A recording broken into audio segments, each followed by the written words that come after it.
अकबर और बीरबल की कहानी। अकबर एक महान राजा था और बीरबल एक बहुत बुद्धिमान उनका मंत्री था।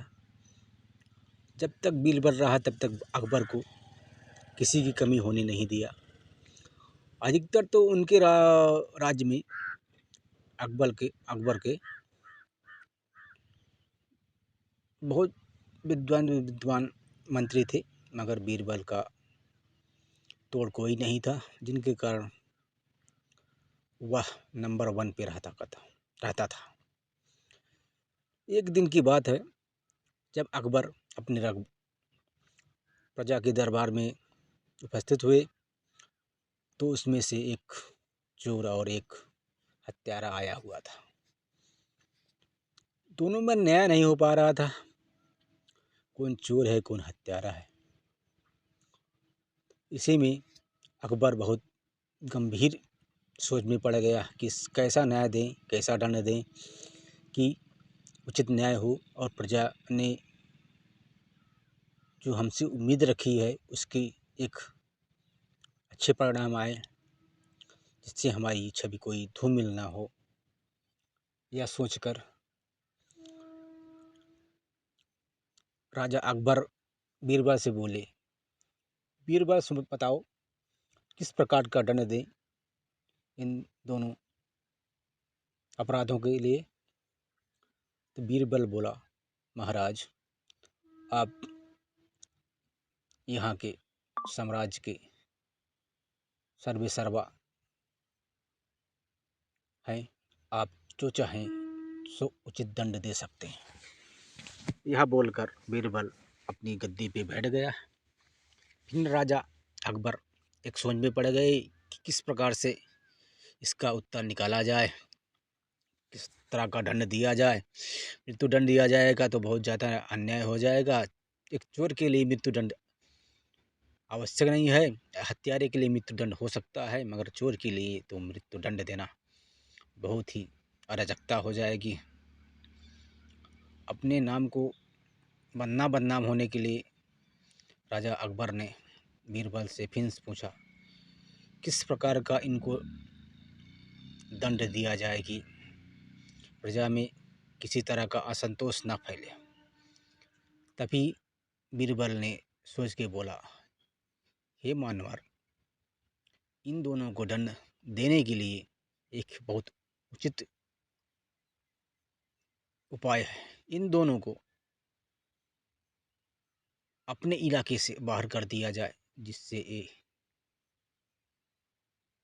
भूख तड़फ और प्यास के मारा मर जाएंगे। इनको किसी प्रकार का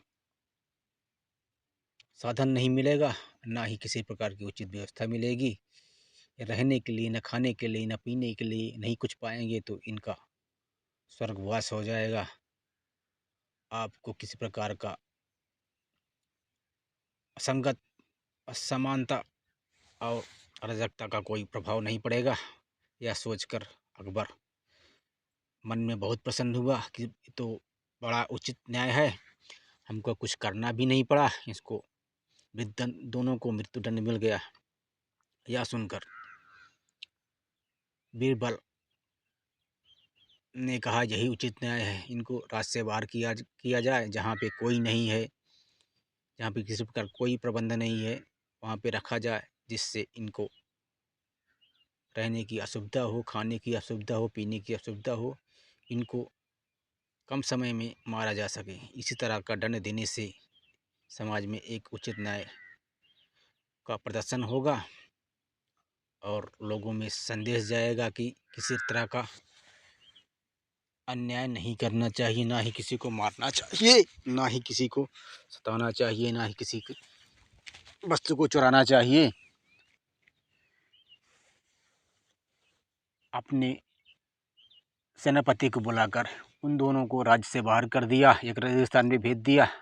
वहीं पे छोड़ के चले आए दोनों को।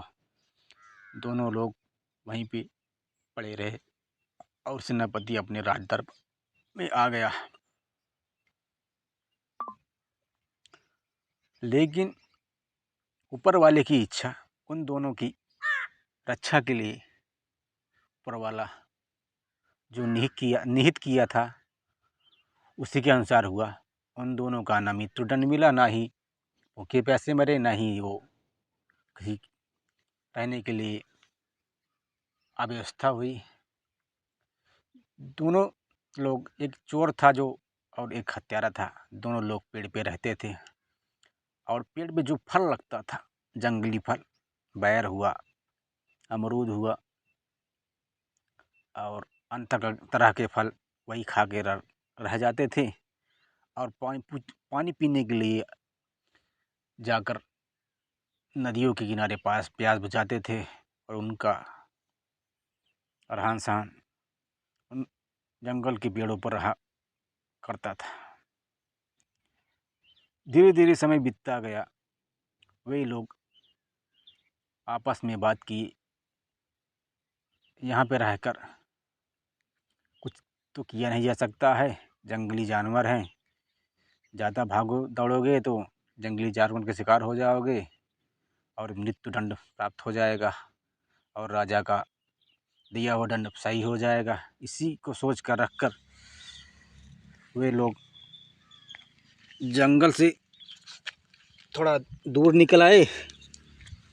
निकलने के बाद वह लोग सोचे कि जंगल में रहेंगे तो खतरा रहेगा, बाहर रहेंगे तो खतरा नहीं रहेगा। वे नदी के किनारे चले गए। वहाँ पर जाकर मछलियों को पकड़ने लगे। जब मछलियाँ पकड़ने लगे तो अधिक संख्या में होने लगा, वही भूज के खाने लगे। कुछ समय बीतता गया, फिर धीरे धीरे मछली पकड़ने का प्रचलन हो गया और मछली पकड़ने लोग आया करते थे। उनका संपर्क बढ़ा और वे दोनों उनसे बात किए, हम आपको मछली पकड़ देंगे, हमारे लिए भोजन, पानी और कपड़ा की व्यवस्था कर दीजिए। यह सुनकर मछुआरे बड़ा प्रसन्न हुए, अच्छा किया,